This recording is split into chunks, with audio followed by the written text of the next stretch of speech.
She's back. We're so excited to have Candice back with us for part 2, Married and on Mission. Let's go. You don't actually love him. So now you're what we're doing, helicopter parenting. But we can even get more used to carrying the emotional bags. I started down this journey on going from what I like to call healing to wholeness. But we're not created as beings to be alone.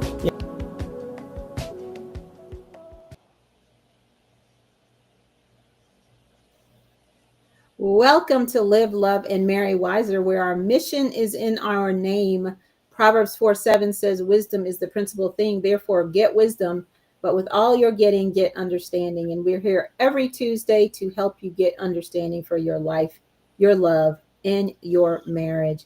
I am Lorraine Edwards, and I am so excited to have a guest host with me. It is the one and only Taylor Hall, daughter of Onita. Hey, Taylor, how are you? Taylor is frozen. Taylor, are you? Oh, can you hear me? We said there was going to be maybe some tech issues. Okay, Taylor is frozen, but we hope that she will be back with us because we were just talking. And let's see what she said. Hi, Sydney. I think you need to help your sister. She's frozen right now. So we're going to try to get her back. Wave at me when you are not frozen, Taylor. Oh, she'll come back. But we are happy to be here. Onita is unable to be here because she decided to focus on her life, her love, and her marriage today. So her and her husband are out on date night and having a little fun time together. So they brought we got the second best Paul to come.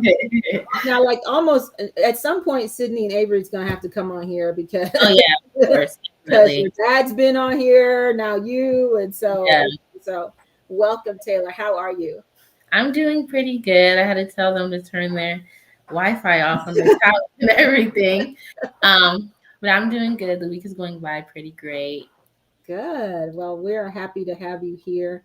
I'm gonna actually put the link to the episode that Taylor and Amaris were on because it was really, really good. So I'm gonna find that and put that in the description so that you all can watch that. We're happy to have her here as a host. We had her here as a guest before, but we know she's gonna bring a lot to the conversation. Today, backed by popular demand, we have our friend Candice Bailey, who was here last week.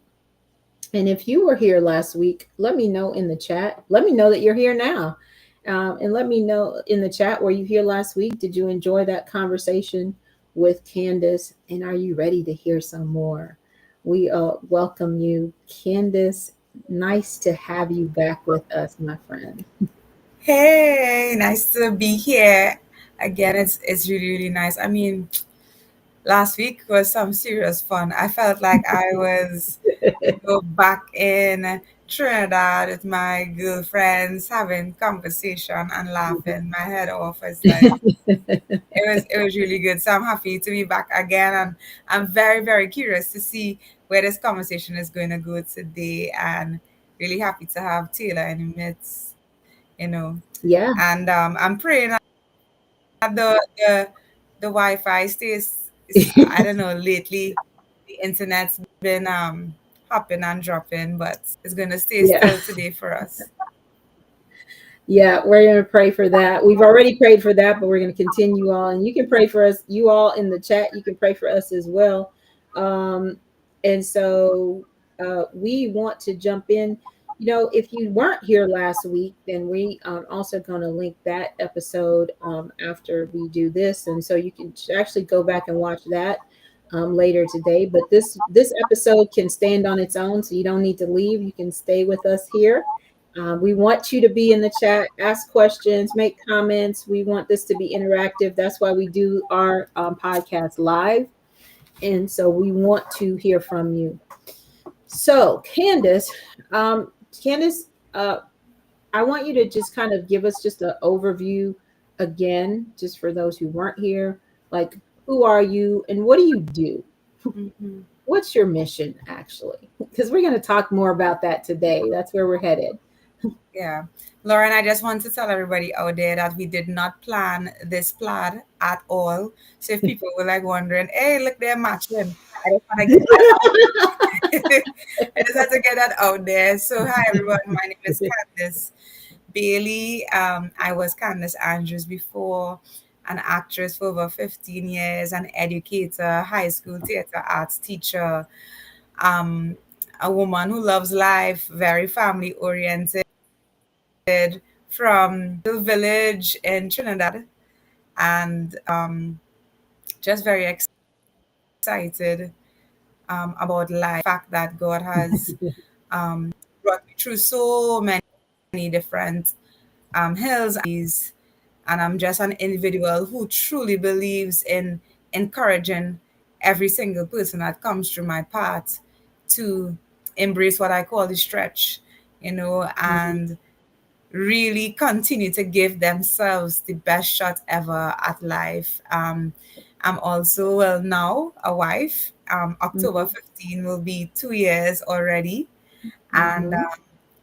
what else? I'm an author, I'm a speaker, um, a mentor, coach. Yeah. And I don't know if God gonna add more titles, but He knows what I can handle. But in the meantime, I'm just really being intentional about life. The word for the year for 2025 is systematic. So I'm asking God to bring more systems into the things that He has me doing. Hmm. Um, and yeah, I've just been blessed to get some really amazing experiences across the globe with persons that I would have never met if it hadn't been for being in the arts or being able to speak has opened so many doors Hmm. for me. And I am loving life these days, even though the rain and the weather in Florida has been bipolar, trying to throw off my exercise routine, but nevertheless, we are good. We are good. So that's a bit about me, and maybe I did a better job last week of going in depth. But if you put the two episodes together, you should get a very good That's right. pattern of That's who right. I. I put the link to last week's episode just so you all can go ahead and click on that. Have it open. Don't watch it now. Stay here. But uh just take a look at that because it was really good. Well, thank you. Yeah, that's good, Candice. And I want to start with something that you talked about last week. In a sense, you Mhm, kind of breezed past it. mhm. But we were like, nah, we feel like we need to go back and revisit that because this is a concern that I think a lot of people have. Yeah. And maybe we get really used to breezing past stuff, but we want to go back and talk about it. You mentioned as you were kind of sharing your story, and we wanted you to go more in depth last week, just kind of what you do. You shared that you were really having some like real success in your career, in the various aspects of your career. You were, doing the arts, you were teaching, you were doing all of these cool things. You said, but you said parallel to that, you were experiencing depression, and you might have said Mhm, anxiety too. mhm. And so I want to like start the conversation today with that. Can you tell us more about that, when that was, and then we'll kind of dig into that a little bit more before we move on to just kind of where you are right now. Yeah, that's a great question. I think for most of my life, depression has been like a Bonnie and Clyde relationship with me, always in the Mhm. side seats, coming along. And I didn't know it was depression until I became an Mhm. adult and I had language for what it was. But I believe when I was 9 and my father died from a sudden car crash, I think in that moment as a child, not being able to find the words to express and have that space for the emotions to flow, I felt like that was a moment where a seed was planted that grew some vines and choked the person that I was becoming, Mm. right? And I Mm. had to really fight hard through that, even though I know my family and my mother, my siblings really love me. I think one of the most challenging aspects of my life has always been education, and I ended up being an educator. I don't understand the maths, but God does.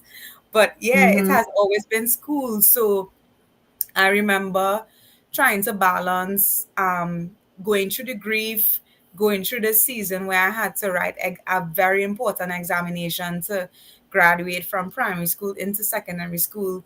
And Mhm. it was just me trying to keep the lights on in my heart and in my mind because I was Mm. just going through a really dark time. I didn't know it was depression at the time, but when I really came face to face with the awareness that you are going through a depression was when I had to be somewhere around 16, right? And Mhm. my Mhm. teacher was saying, Candice, something is wrong. Why are you're not looking like yourself? You're losing a lot of weight. What's happening? And I couldn't understand or make sense of it at the time. And I think what happened was that I felt that there were things I wanted to have conversations about, but nobody had the time to facilitate it. Nobody Mm. had the time to allow my emotions to do whatever it wanted to do to get through that season. And so it started off with me deciding here's what, it's either school or my health. And I chose school because I just felt like I needed to get through it. So Mhm. it was while everybody was on break and lunchtime, I was in the library trying to do what? I don't know, extra work to not fail. I had a fear of failure. I didn't want to fail. I Mhm. felt losing my father was a big failure. Like, how could I continue through life and be successful without having a father around, Mm. right? Mm. So, what hhappened? That fear started to creep in, and that fear brought its cousin, which was depression. Mhm. And I like to play with words. I'm a wordsmith. So I look at the words deep press. So depression is when you deeply press into something that is not God, something that is outside God. Mm. You press into a space that God doesn't want you to live. He wants you to walk through, Mm. but not to stay there. And I realized that it was just a downward spiral, putting extra pressure on my brain, not eating, not sleeping, not even enjoying life, because I just Mhm. believe I had to push through long enough so that I could pass all my examinations. And then when I passed the examination, then I could breathe, then I could. Mhm. But that pattern and that cycle never ended because It never does. went on to university and did the same thing, but this time it was worse. This Mm. time I felt like I did not want to do anything that seemed like it was taking up time. So eventually I started to take shorter baths. Eventually, I started to have shorter conversations on campus. Hi, everything okay? All right, I have to go. And then Mm. everybody was just seeing the cool Candice and not caring for Candice's soul, not caring that they are seeing somebody deteriorating right in front of their eyes. And I just was heavily involved in everything that seemed like it kept me alive and seemed like it kept things steady. So while I was at university, and I think I'm frozen. Okay. All right. So the internet doesn't want We me can still great hear you. today. But Lord, I just pray that you intervene. Yeah. So while Yeah. I was at university, I remember I took two jobs because I did not want my mother to be in debt. I took two jobs. I was full Mhm. time at university. I was auditioning for every show because of course I had a lot of insecurities. I had a lot of low self-esteem, and I was just on overdrive trying to live my best life when I was in like self-destructing. So Mm-hmm. that's what it looked like, and it was just a cycle of depression. Was a mode where I felt alive even though I felt dead, but it still felt like I was going through something, and I was Mm-hmm. addicted to experiencing pain. I was addicted to this concept of suffering. I was addicted to just going through the motion of everybody sees me trying hard and doing my best. So this should speak for something. And I was just Mm-hmm. slowly going down and down until one day I was told I couldn't continue school. I had to take a leave of absence. And that is when things really got rough for my mom because she went from having to send all her children to university and school, but then having to take care of her daughter who and on antidepressants and seeing a child that was Mm-hmm. so bright, seeing her getting dull and dimmer as days went by. So that was what, in a nutshell, what that journey looked like. And I'm just really, really happy now talking about it that God really had his hand on me. And I'm really thankful for Mm-hmm. my and my family because at that stage in life, persons didn't really understand what was mental illness or mental health. Mm-hmm. They were just Mm-hmm. thinking, hey, she's going through a lot, she's putting a lot on herself, so she's just sick. But it was more than that. It was something spirit deep. And I just a miracle that I'm still alive because what people don't tell you is that when you are depressed, there are so many different voices telling you to take action to destroy yourself further. Mm-hmm. So it Mm-hmm. will either be drugs, it will either be suicide, it will either be extreme lifestyle and behavior. Right. But I thank God that He rescued me from all. That's Amen. go ahead, Taylor. Did you have Oh, a I was just saying amen. Like that's a beautiful story. And I know like a lot of people that go to through depressions, they probably wouldn't have had like a mom like yours. Um someone that can see like what you were going through and be able to help you. Um I know there's probably like I have a friend myself who like lives in a family, her whole family, and they just act like they're tenants in the house instead of actually mm, family and loving one another. And when she goes through her depression, she runs to the wrong things because she's not like getting any love inside the house. So, and a lot of people don't think that they should run to God because at that stage you might think that you're not worthy of His love. mm-hmm. You're only worthy of like what the voices could be telling you or what the depression and destruction could be telling you. So for you to also incorporate God into your life during that path is just amazing. Yeah, I agree with that. I agree. Um, I want to ask you a question about something you said. You said you felt like a failure because your father died. Yeah. Can you dive into that a little bit more if you don't mind? Because I didn't. Yeah, That's a very definitely. unique thought, and so I want to just kind of go there a little bit. Yeah, so I was gifted with two amazing parents, right? And like what I remember and know about my father and still learning about my father is that he was like success on legs. Like Mm, he he stood for what he believed in. He before he died, he was an entrepreneur. He had several different connections. He traveled to Japan, learned to speak Japanese.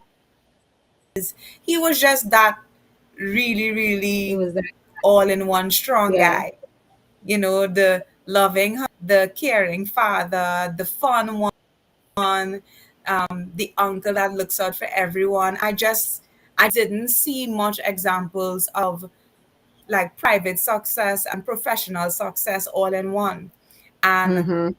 father, he was a visionary. Like, he was wiser beyond his age. He died when he was only 38 years old. That's pretty young. Mm.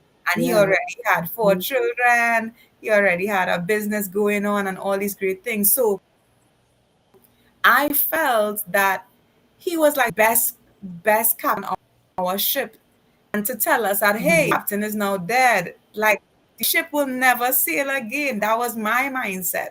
And even though I knew my Mhm. mom, she's a go-getter, she's a brilliant mind, she's a beautiful soul, but I felt like he kept us anchored.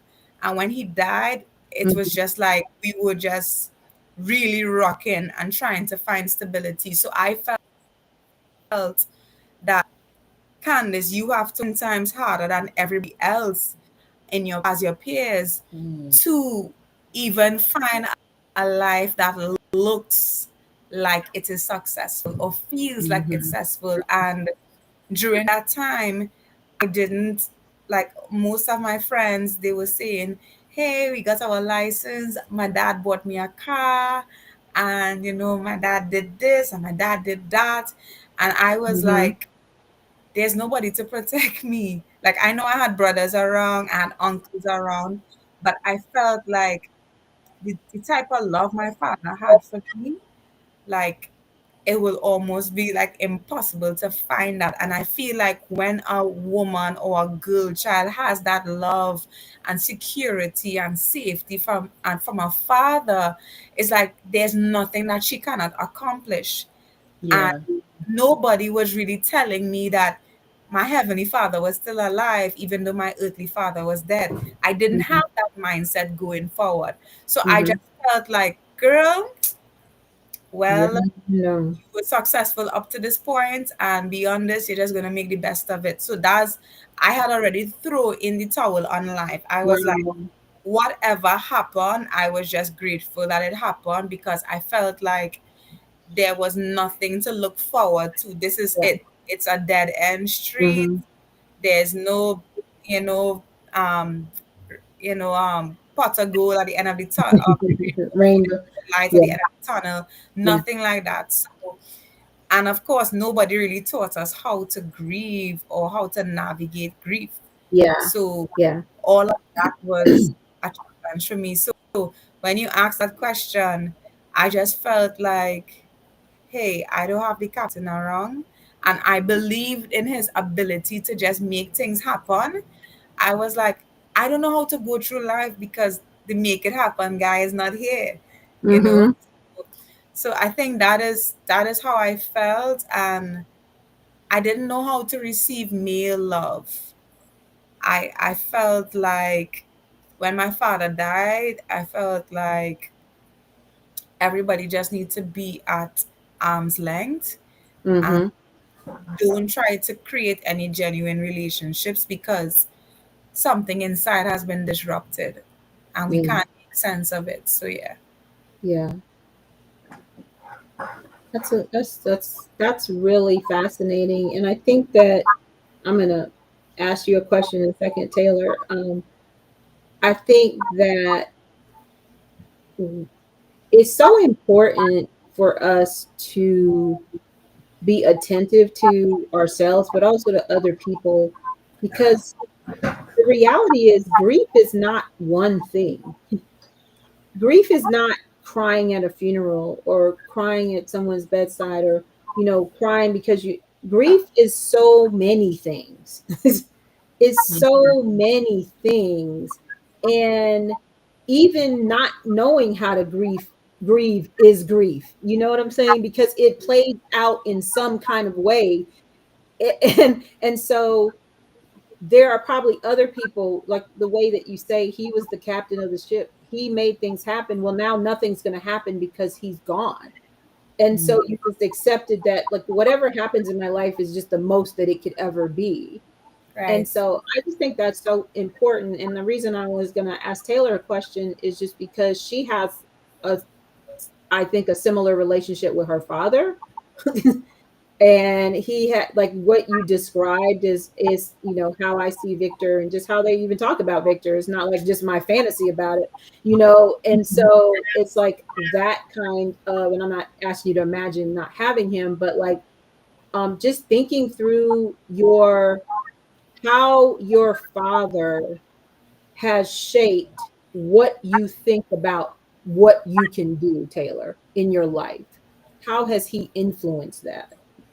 Um, he's been a really big influence.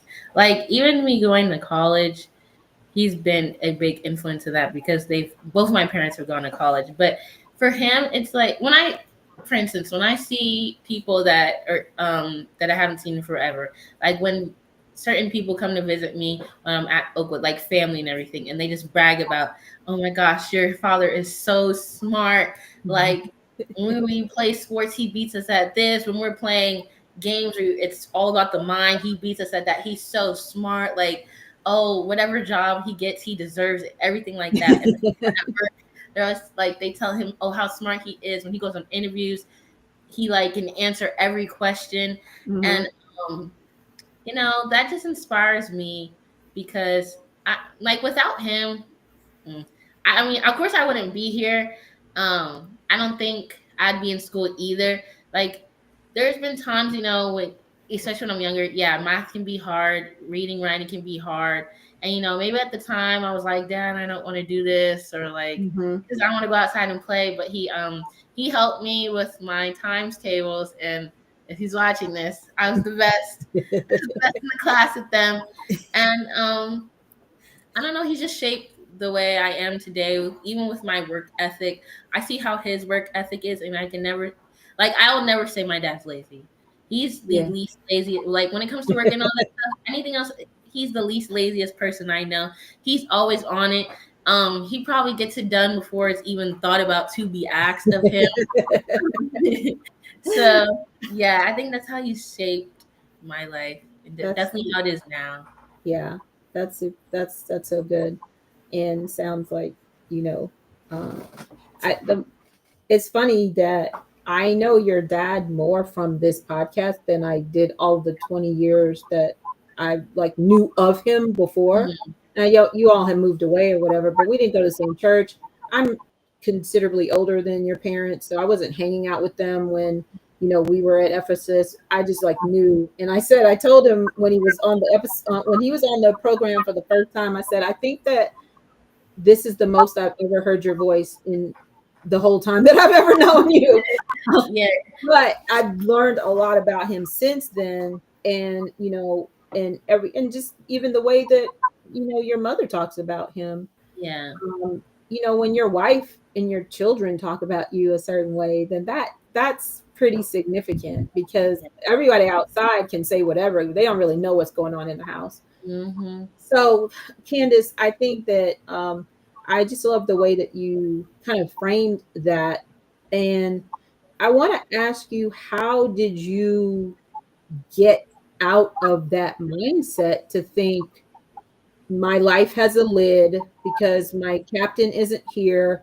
How did you move from that to hello, where you are now, where like every minute you have another dream that you are you are trying to fulfill, and you're doing all of these things? Yeah, like even you talking about it, I'm saying, wow, God, you really brought me a mighty long way. So, what happened when I was sent home from uni for 1 year? It was becoming very tough for my mother to literally babysit me because she had a full time job.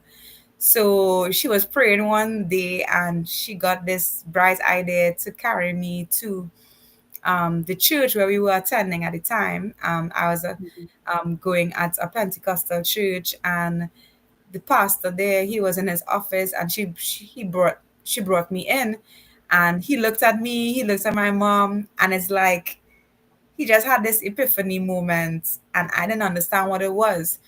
And it was in discussion, he explained that some years before he saw me worshiping in like the side wing I don't know what they call it, a balcony or something of the Mm-hmm. church, and he was below. And when he looked up, it's like the Holy Spirit impressed on his heart, I want you to be a father to that young girl because she needs you. And he ran. He's like, no, no, no, no, no. I don't want any more responsibilities because I just you bring me into these young girls' lives. They fall in love, they run away, and I no longer have influence and impact over them. I don't want to be heartbroken again. And it's the office, and my mom explained through. He just took the task on full Mm, time, and it so happened I spoke to him today, and I'll tell you what that conversation was like. And in that moment when that's he cool. said God told him to be a father to me, I felt like God remembered me because he knew Mm, that was the void that I had, like longing to be called somebody's daughter, longing to have that fatherly love and protection again.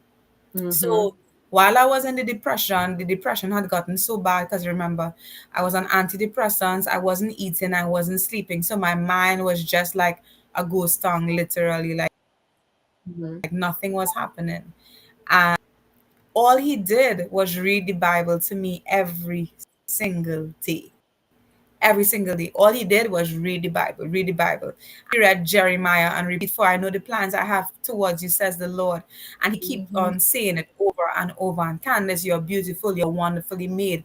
And he kept on repeating my identity in Christ every single day until one day he prayed, and it's like Mm, I just didn't feel depressed anymore.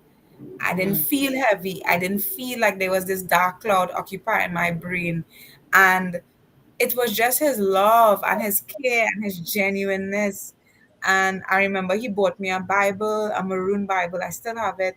And mm-hmm. he's, just go through the Bible, and every time something pops up at you in terms of how God is speaking to you, just write it down. And it so happened that from that season of depression in that time, and it was just so That's awesome. powerful.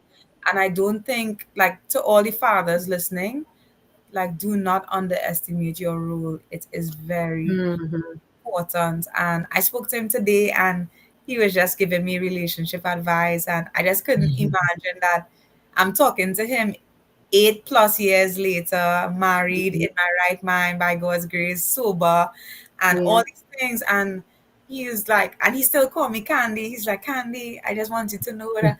And I'm like, God, this is. I sometimes I feel like I don't deserve it, and I have to ask myself why. But I just didn't. I just didn't know that somebody who's not your biological father but takes up that mantle and that role could be such a powerful influence of positivity in your life. And that's how I climbed out by God's grace out of that dark moment. That's Mm. that is beautiful. That's beautiful. I love that. I love that. Okay, so now we're gonna take us to the mission. Like what you're doing now, you started before you got married. Yes. There are probably pieces of it that are different and tweaking or whatever, but how did you, what are you doing now? And what do you do? Why should we care? Who is it for? Tell us about the mission that God sent you on and even how you got to that. Well, with all transparency, and I know you all spoke about this before we went live, with all transparency, I could safely say I don't understand the full picture of what God is doing. What I can tell you is some of the ingredients, but I don't know what He's Okay, baking. I don't know you're what good with some ingredients. He's. So right now, God has me on a mission of encouraging everyone to embrace the stretch. What does that look like? He's telling me I have carried you through certain experiences, and some people they run from it, and I want them to know I'm holding their hand through it, Hmm. and they're going to get through it. And it's to build character and capacity. So I am on a mission to ignite and light a flame in everyone that I cross to say, here's what. The cross is not just that final place that we saw Christ stretched out. Mm-hmm. The stretched out life says, Christ says, I love you this much, and I want you to take everything that I have given you to impart it onto others and to love them and to show them that they have the capacity to do even more and greater things. And God has given me an ability to work on relationships, Mm-hmm. not just for marriage, but the relationship we have with Him, relationship we have with ourselves, relationship we have with others. And I truly believe our relationship with the Creator God gets deeper the more we explore the creative sides of us, the more we explore Mm-hmm. the gifts and the talents He has placed in us. And I am on this mission to get everybody to do personal development the biblical way, which is going into the pain of your story and tapping into those moments where God is able to birth something beautiful and allow Him to stretch you so that it could bring forth more ammunition to fight Mm. the enemy's camp and Yes. to build back the kingdom better, because I truly believe we don't understand how much power we possess by being children of the Most High God. And the work that I am on is to help women, especially single women, to know that your life is not some climax of your life is not walking down the aisle to let a veil be raised over your head to kiss someone and get a ring. Like that's not it. Yeah. That's not it. That sis, That's that's not not it. it. So That's not it. my mission and the mandate that I was given is to help persons not just wait well, but work well. Because Mm-hmm. sometimes as children of the Most High God, we work a lot, but it's not well worked to hear well done.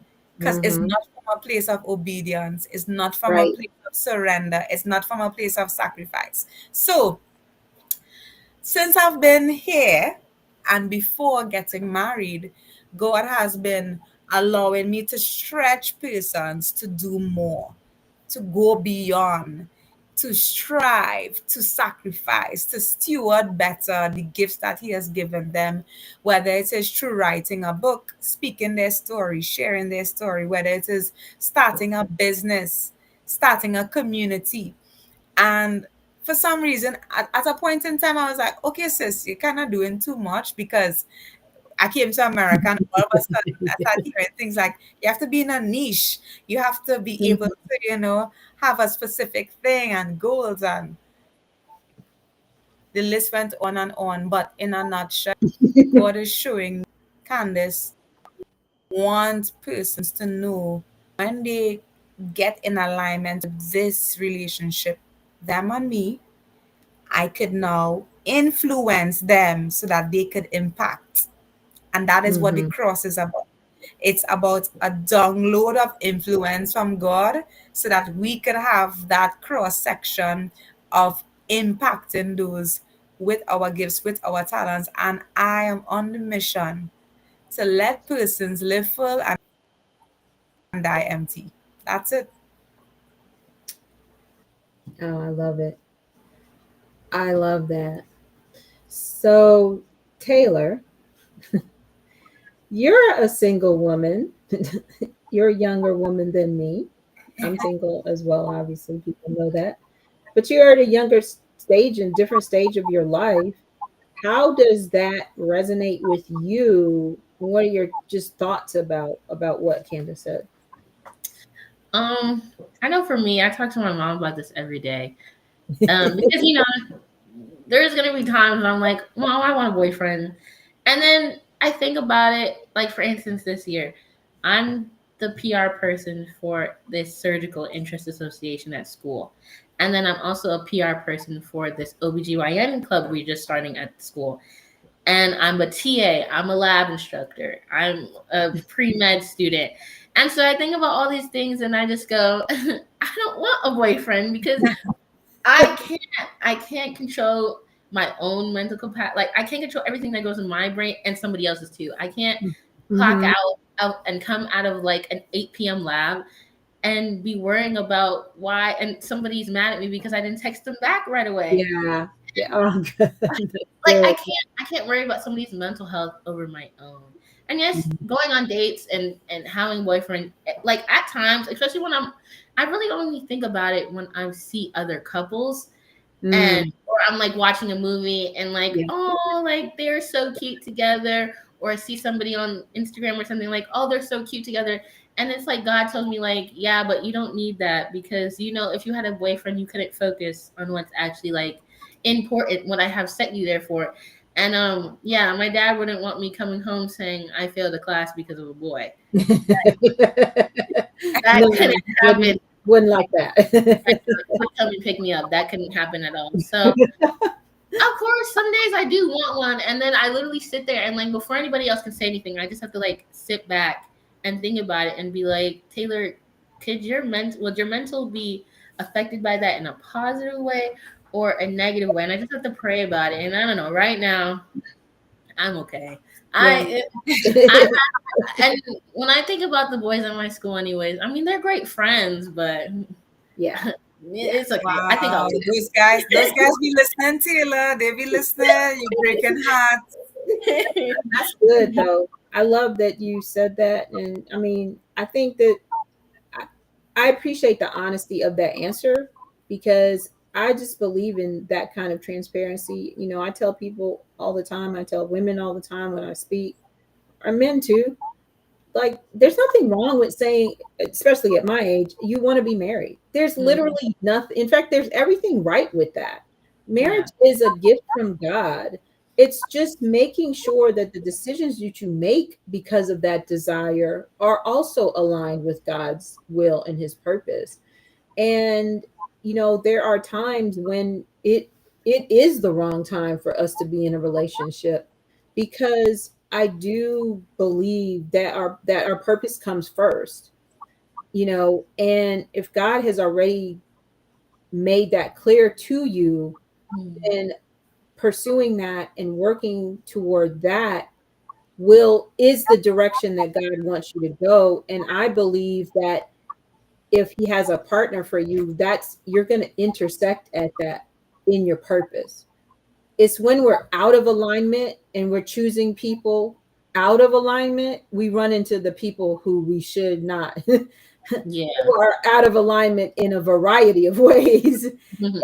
And so I think that I just appreciate that. I mean, and of course, I've never, I don't know why I've never thought this, Candice, just at the beginning of the program when you were just talking about embracing the stretch.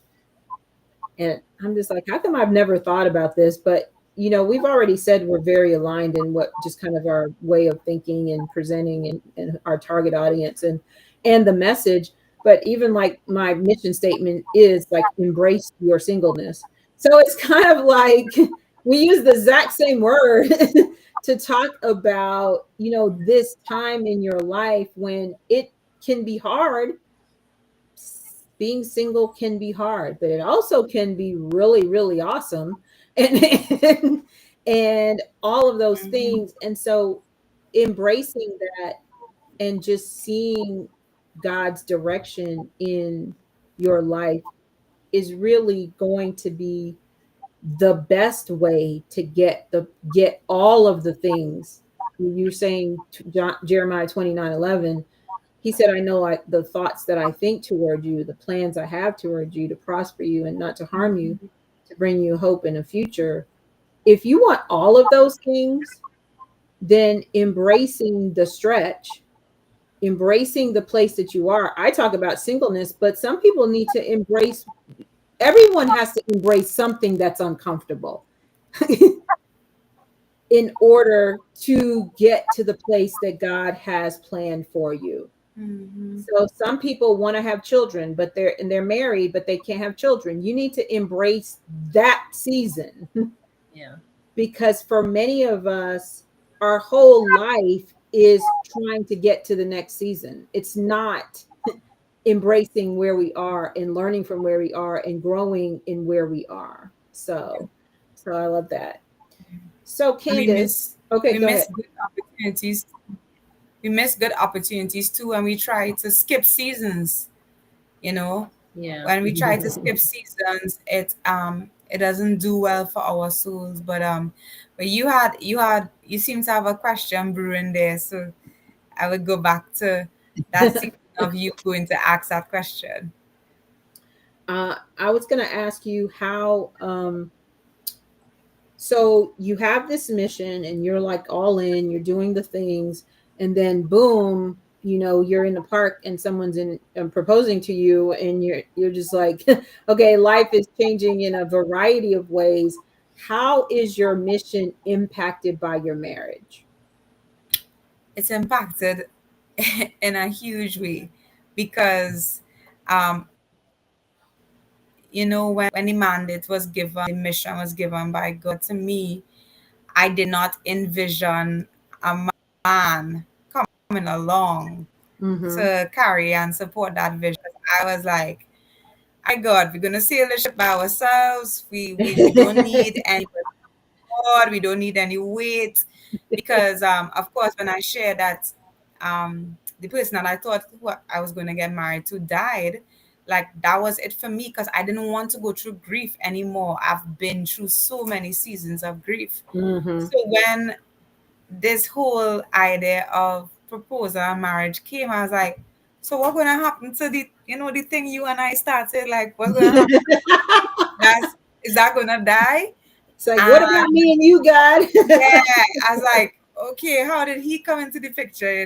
But when he came, I'm happy that I had already from the jump started to tell him, okay, this is what I need to continue to do.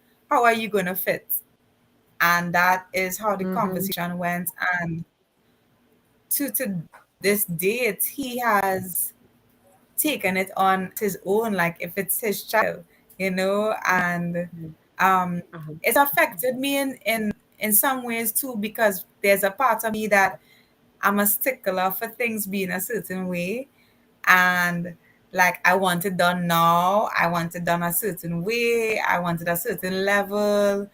Um, so yeah, there was no perimeters, I guess, parameters for Mm-hmm. work, and him coming in just kind of brought rules and regulations and stuff, but the very and so I All was the like, boring, so necessary stuff. Yes. he's like, Candice, you can't say yes to everything. No, you can't go there and here at the same time. I'm like, why? I was doing it before you came. Why I can't do it now? So now it's like the mission has become very intentional, very specific, very strategic. Mm, And it came with a layer of you're not just on a mission, but you're protecting a sacred circle.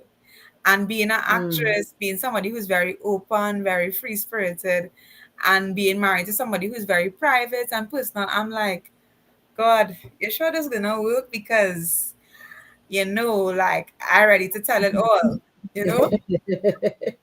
But it assured me for the work, and Mm-hmm. it also humbled me because for me, I don't like to double check spelling and presentations and watch my words and research, and I didn't like that part of the work. But when he came in, he was like, this is part of it as well, so you better get used to it. And Mm. yeah, and yeah, he's be telling me, Candice, you need to like make up the bed in such a way that it's straight and not bent. And I'm like, bro, like nobody watching that, bro. So I feel like him coming into my life and we combining both our missions, because when you get married, they come with a mission as well. Right. We combining this work. It sort of got rid of the added trans fat that I didn't need it to have, Mm-hmm. and it severed some of the things that needed to go. And he just really taught me a lot in a short space of time and say, Candice, like when God expands his ministry and makes it bigger than what you think it is now, would you be able to handle the criticism? Would you be able to handle the fame, quotation marks? Would you be Mm-hmm. able to handle people saying that you should be doing this or you should be doing that? And he's not the forward facing person, he's not in front of the camera kind of guy. And I'm always trying to be like, come in the frame, come in the frame. They need to know that we're happy and we're still going good. Like, if they're not seeing you, they may be wondering what did Candice do to him, you know? So I just think him coming into the picture just made me more stable and settled, as opposed to just Candace just doing all these other random things. Mm-hmm. Yeah, Mm-hmm. I think that's what happened. I was like, all right, God, nice for coming and spoiling the fun.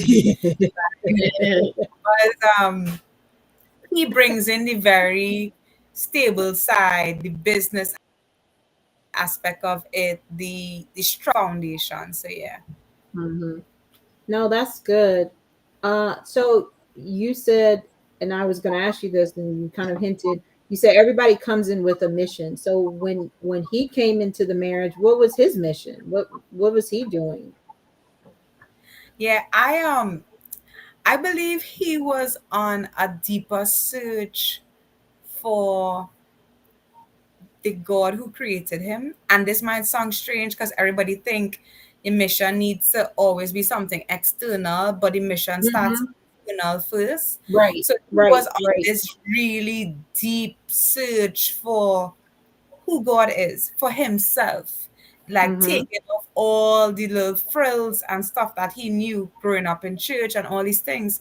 And he was on a mission to this authentic path where he could have a deeper relationship with God. He could hear God clearer, what God is doing. So when he came in, his mission now kind of transferred to me and said, I need to self. And I think that's when migration came into the picture because I was out of my comfort zone and I Mm-hmm. had to get to know God for myself in this very Mm-hmm. limited space and in a whole new culture and a whole new different life. And so, yes, I think for his mission, it was like, let me not try and design the mission that I think I should have, but let me Mm-hmm. like genuinely search for what that looks like based on what God wants for me. So I think that was his mission, was how can I get Nicholas to the place where I can give an account for everything he does, everything he says, everything he's a part of. You know, so I think that that is what his mission was. And now we are like, okay, Candice, if you could just like listen to the man, be a little more patient. They're so good. But Yeah. I'm going to be very honest. It was a struggle and a stretch for me to embrace because remember from the age of 9 to now or 2 years ago, I didn't have a male voice telling me, let's do this, let's do that, you know? Mm-hmm. So Yeah. it was now, Yeah. okay, how do Yeah. I submit? And that's a whole episode by itself because I do think that submission changes its definition based on the person telling it.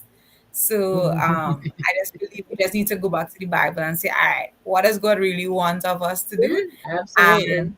And be in that space. Absolutely. Um, no, that's good. And I think that, I talk about the fact that you really need to spend time as a single person, really seeking God's direction on what it is that you're supposed to be doing. What is your purpose? What is your Mhm, mission? mhm, And mission, as like you say, well, I say purpose. Purpose doesn't mean a career. It doesn't mean a business. It doesn't have to mean that. It can mean that, but it doesn't have to mean that. But mhm. if you're not seeking that out Right. and developing those things, that you may have a hint, you may not be totally clear, but developing those things that you love to do, because God is not going to send you out just doing stuff that you hate. Because like we think that when God calls us, it's like, oh man, I Right. gotta go do, it's like, no. He gives you skills, he gives you personality, he gives you a way of being that fits the thing that he's calling you to do. Now there will be stretches where you're just like, oh, I'm not. But when you do it, you realize not only do I have, God has equipped me to do it, but I actually like doing it. I never thought I would enjoy speaking publicly.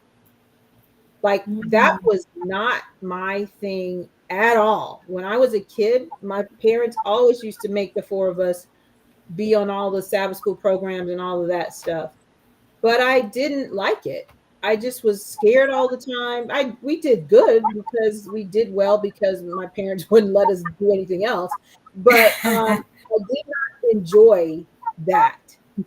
And so when this became, through God's hand moving me in this direction, and I started to realize that I actually enjoyed this, even Right. preaching, not even just keep talking to single women or singles. I actually enjoy preaching. I enjoy that. I enjoy like looking in the Bible and like Hmm. seeing different things, seeing things in The different good ways stuff. and sharing that. And so um it's like mind blowing to me, because there was a point where I wouldn't admit that I liked it. I knew that I was good at it Right. because people were always telling me that. And like confidence is not arrogance, it's just clarity. And it's clear that God has gifted you to do something. So be able to admit that. But I wouldn't admit that I enjoyed it. It was just like, oh yeah, But then I got to the point where I was willing to admit that I really actually enjoy doing this. Mm. Um, but I think that when you don't come to a marriage, even having this thought process or seeking God or asking God or developing yourself, one of two things can happen. You can just be married to the other person's mission, Right. but still be unfulfilled. Because even if you're married, it doesn't mean that you have the same mission. It could Mm. just be complementary, you Mm. know. But when my mission is going off and being, like Doctors Without Borders, but your mission is to be teaching at the Adventist school here in town, now we got a problem. And so we made our decision based on we really like each other, but we didn't actually make our decision on who God has called us to be. Because just because we like each other, and even if we get along Mhm. great and we're both Christians, it doesn't mean that that is the right plan for you. Yeah. Because somebody's going to give up their purpose when you're at cross purposes. And typically it's the woman. Typically it's the woman, not always, but typically the woman has to give up her thing because the man has his thing. Yeah. And so we're folding in our whole existence into another person. But when we're asking God, who am I before I get to that person, now I ask the right questions. And you said something, I'm gonna let you go after this, Taylor. You said something that I think was, a lot of stuff is important, but something that you said was, I was saying to him, this is what God has called me to do. Where are you going to fit? Mm. Because if you think I'm going to stop doing that, then we need to go ahead and end this situation right now. Yeah. Because what I'm not going to do, and I think so many women don't, first of all, they don't even know what they're supposed to be doing, whatever that is, but they're not willing to say what's not going to happen. So let's talk about that. And so, yeah, go ahead, Taylor. I don't know. Have you guys ever seen Grey's Anatomy? I think I've seen an episode or Mhm. two, but I'm familiar with the program. Okay, right now, until I get to that point where a man has softened me down in some way, I am in my Christina era. Okay, no man, nothing. Nothing can get me off my path. Right Uh-huh. now in my head, it's graduate undergrad, go to medical school, graduate medical school, start my residency, pass my boards, be an attending, and just live the rest of my life. And of course, in there is get married, have kids, because that's important to me as well. But right now, at the age of I'm about to be 20 in 2 weeks, I nothing in my head is wanting like making me want to like drift off that path at all. And Good. I just know for me, like I watched so much Disney as a kid. And I mean, even raised in the house that I am, raised with love, that I know I can easily get off my goals or my plans for a boy. I Mhm. can say that. I can be transparent and say that. Yes, because it's not like anybody's gonna say not say no to love, but everybody has emotions and everybody has feelings. So yes, when I start liking somebody, I'm gonna have feelings for them. But Right. I know sometimes I can tend to put those feelings over what's actually important in my life. Which is good that I know that because I know a lot of people don't know that about A lot of themselves. people don't know it. Yeah. Yeah, so I'm learning a lot. That's the other thing. I'm learning about myself. There's so many things I know about myself now that I didn't know when I first started freshman year in Mhm. college. And there's probably still things I'm gonna know about myself once I finish and Yep. graduate. And so I'm still learning, and it's like I can't learn somebody new before I fully learn myself. I can't. Yeah, right now I'm in my Christina era. That's what I'm calling it. I Nothing love is gonna it. get off this plan. That's good.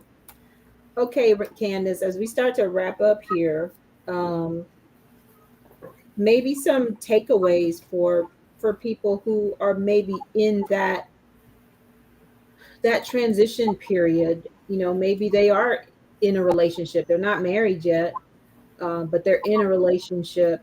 And what are some things that I know you talked about some things last week that people should be um, taking care of or thinking about.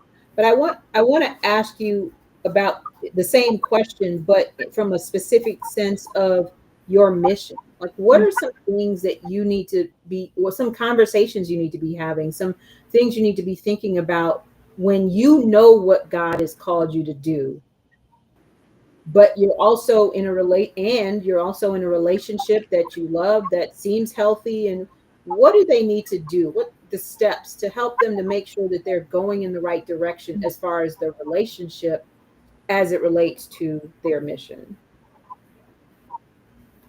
That's a great question. And I'll start with this thought: never pause on your personal development. Never. Like, I think a Mm, lot of people, they put a pause on their personal development to just get close to this person that they really want to be with. And what happens, they absorb all of their energy and efforts into this person.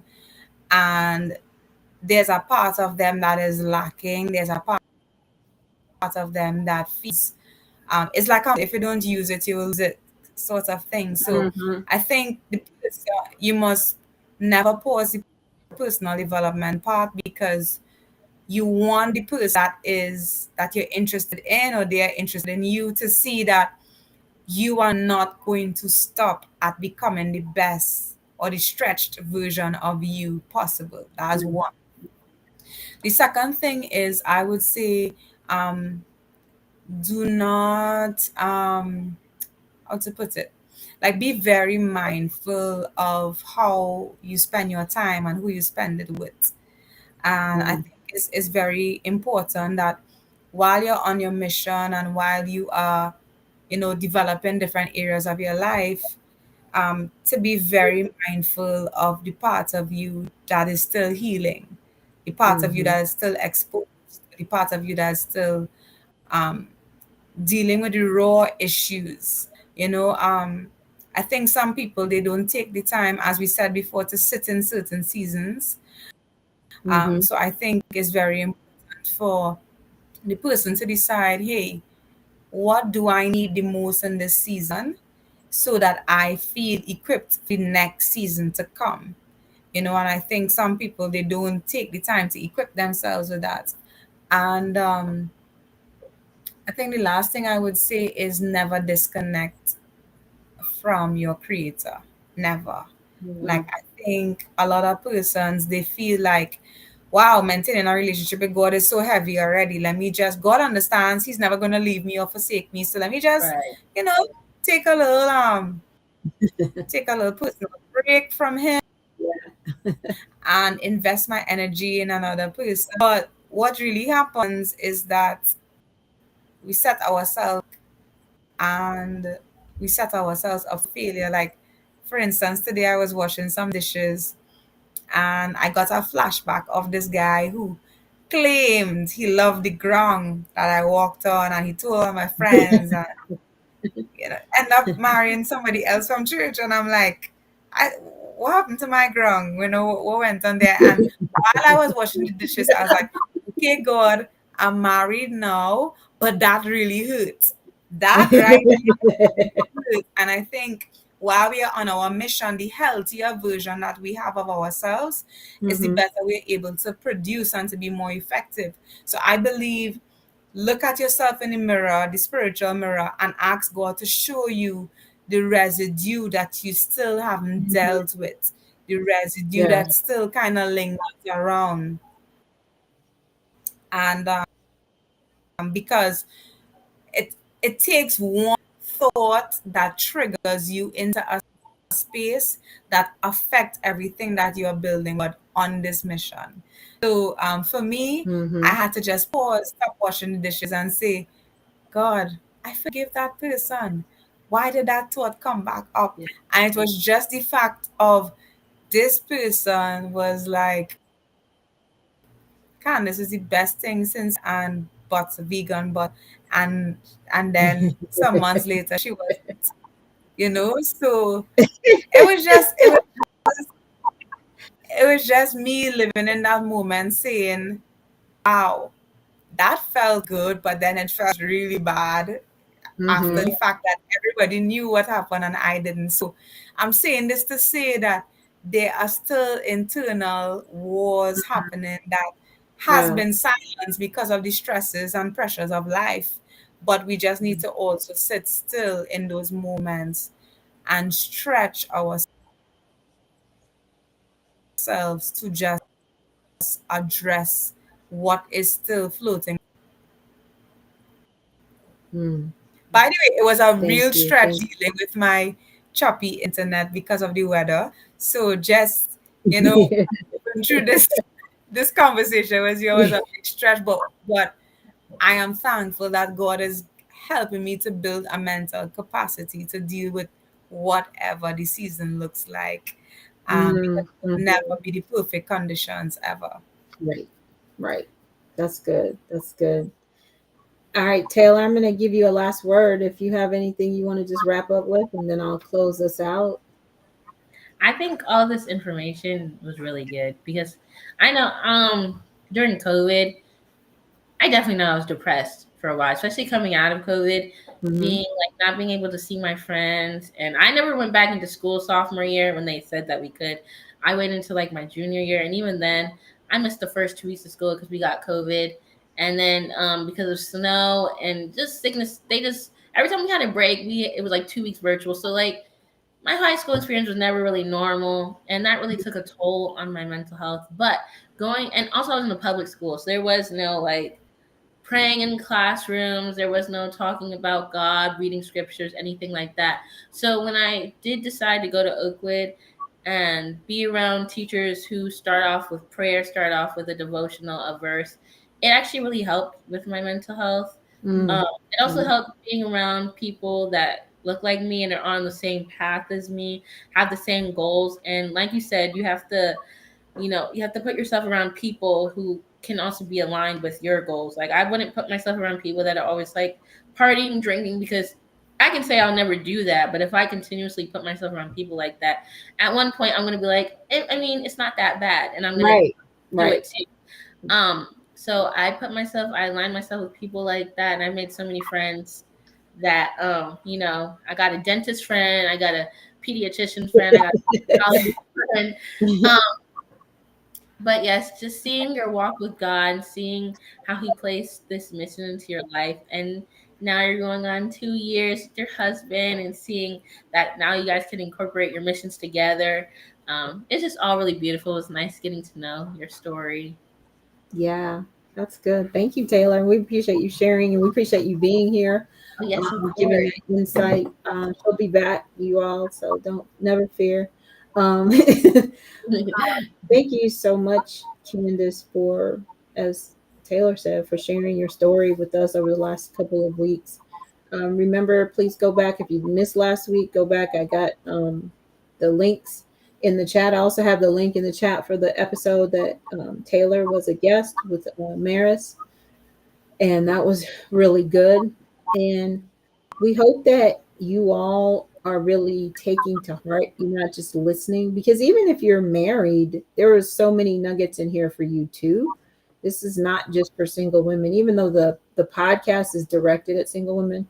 We have so many so much great information for anybody who chooses to apply it. And so we hope that you do that. um, Everyone has things that they can heal, that need to be healed. And as God gives you the impression and things come up, give it back to him, and let him close that wound. Even as, simple as, I'm married now and I'm happy, but that really hurt, God. I didn't really, like, I didn't really appreciate that situation. Um, but thank you, because obviously you saved me from something. If somebody would even do that, then who even knows what is going on in that marriage.